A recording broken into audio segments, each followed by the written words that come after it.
Preview.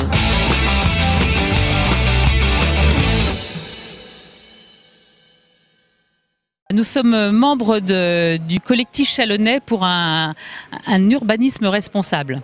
On existe depuis à peu près 3 ans. On s'est constitué en collectif pour se battre contre la construction d'un bâtiment commercial sur la place du Général de Gaulle. Le projet est toujours possible. On a fait des recours, on a fait des actions citoyennes, on a fait une pétition qui a été signée par plus de 3000 personnes.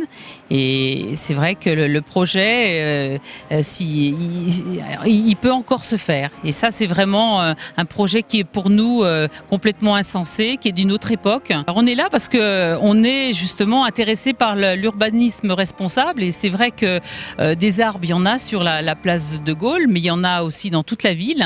Et en fait, les arbres nous intéressent forcément.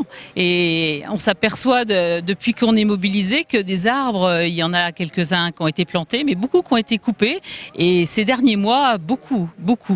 Et c'est à cause de ces arbres coupés qu'aujourd'hui on s'est dit, là, il faut vraiment y aller, faut qu'on dénonce tout ça parce que c'est trop. Il est vrai que chaque fois la population n'est pas informée, chaque fois la population n'est pas concernée, on nous donne pas d'explication. Le maire a effectivement présenté son projet à la presse, je crois, il y a une semaine. Donc on a pu voir que dans le projet 2 arbres allaient être coupés, mais on avait à peine réalisé que les arbres ont été coupés sur le champ pratiquement. Et alors on nous a dit que c'était pour qu'il y ait une belle vue de la Saône depuis la place Châtelet, mais il est vrai que depuis, pour y être passé, je n'en suis pas si convaincue. Alors on s'interroge, on se demande, est-ce que la réflexion a été suffisante? Est-ce que le jeu en valait la chandelle? Peut-être bien que non. Quoi qu'il en soit, les platanes sont à terre maintenant. Après, il y a une autre interrogation. Nous étions dans un site classé, boisé classé. Et donc, il y a une réglementation à respecter. Bon, ces règles ont-elles été respectées? On n'en est pas sûr. Les autorisations ont-elles été demandées? Nous n'en savons rien. C'est vrai qu'ici, donc, comme ça vient d'être dit, on est dans un espace boisé classé, réglementé par le code de l'urbanisme. Et donc ces espaces boisés classés, normalement, sont censés protéger des milieux boisés en fait, dans l'espace urbain.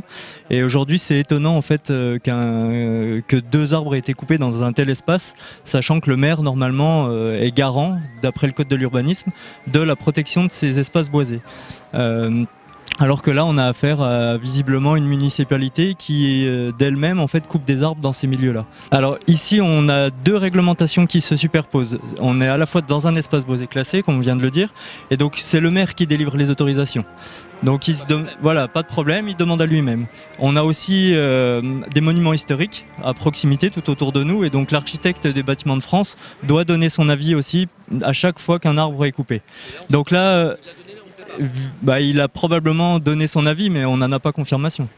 Alors, je voulais rajouter une chose aussi, c'est que on se bat pour 2 arbres, ça peut paraître peu, mais l'arbre en ville est quelque chose de très important. Ça a été reconnu que l'arbre apportait des bienfaits, non seulement pour l'environnement, même si 2 arbres ça peut paraître négligeable, mais pour le bien-être de la population, l'ombre qu'il apporte l'été, la fraîcheur et même un bienfait pour la verdure, l'aspect visuel des gens. Donc l'arbre en ville est vraiment important, et couper des arbres aujourd'hui dans une ville, c'est vraiment pas dans le sens de l'histoire. On a le réchauffement climatique, on a besoin de planter des arbres aujourd'hui, et il y a beaucoup de municipalités partout dans le monde, et y compris en France, qui prennent ce chemin-là, de reboiser des zones en ville, de renaturaliser l'espace urbain. Nous, on a une municipalité qui fait l'inverse, et qui est à contresens finalement de l'histoire. Alors il y a ces 2 arbres, et donc on les conteste, oui, mais il y a d'autres arbres. Il y a ceux qui ont été coupés cette semaine sur l'avenue du 8 mai, qui sont des arbres qui auraient dû être élagués. Je pense à peu près tous les 3 ans, ces arbres ils sont élagués. Ils sont le long de la voie qui mène au centre commercial de la Thalys. C'est un lieu où il y a beaucoup d'automobilistes. Il faut faire attention. On se doute bien qu'il y a des précautions à prendre de sécurité. Mais jusque-là, ils étaient élagués. Alors cette fois, pourquoi on en a coupé 15, dont un très gros tilleul qui avait un diamètre de 50 cm. Ça a été fait en 2 jours, très vite. Pareil, toujours sans information.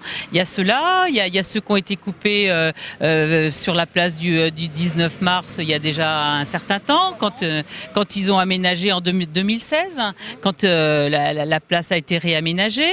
Bon, il y a eu des arbres de replantés, hein, on ne le conteste pas, mais c'est jamais équivalent des grands arbres et des petits arbres qui vont mettre 10, 15, 20 ans à donner l'ombre équivalente. Il y a eu les arbres de la rue Porte de Lyon, il y a eu les arbres, les quelques beaux tilleuls, dont un qui avait 200 ans, qui était à côté de la tour du Doyenné. Il y a eu vraiment beaucoup d'arbres. Le manque d'information et de concertation est criant. C'est chaque fois la même chose. Nous sommes devant le fait accompli, comme si, une fois l'élection passée, les citoyens n'avaient plus leur mot à dire. Les arbres qui sont coupés, ils nous appartiennent en fait. Je reviens un instant sur les arbres du 8 mai. Il faut quand même savoir qu'il y a eu une pétition qui a été signée par 24 riverains de la rue de la Verrerie qui sont juste derrière et qui ont dit oui, ces arbres, on a demandé à ce qu'ils soient élagués, mais on n'a jamais demandé à ce qu'ils soient coupés. Je voulais vous parler également en fait de tout ce qui reste d'un tilleul de près d'une 60aine d'années, donc qui a été coupé rue du 8 mai pour des raisons qu'on ignore, puisque cet arbre ne présentait aucun signe de faiblesse ou de mortalité quelconque. Donc un arbre parfaitement sain, donc voilà, coupé pour des raisons qu'on ignore. Alors, je voulais dire un mot aussi de l'aménagement de cet espace. Là, on a parlé des 2 arbres enlevés. Je voulais dire un mot aussi de la mobilité, puisque dans le projet en fait qui est prévu, le maire n'a pas prévu de voie cyclable, n'a pas prévu de matérialisation pour les vélos, ce qui est illégal depuis de nombreuses années, en sachant que la loi normalement prévoit que tout aménagement en ville, toute réfection d'une voirie en ville doit comporter un aménagement clairement matérialisé pour les vélos.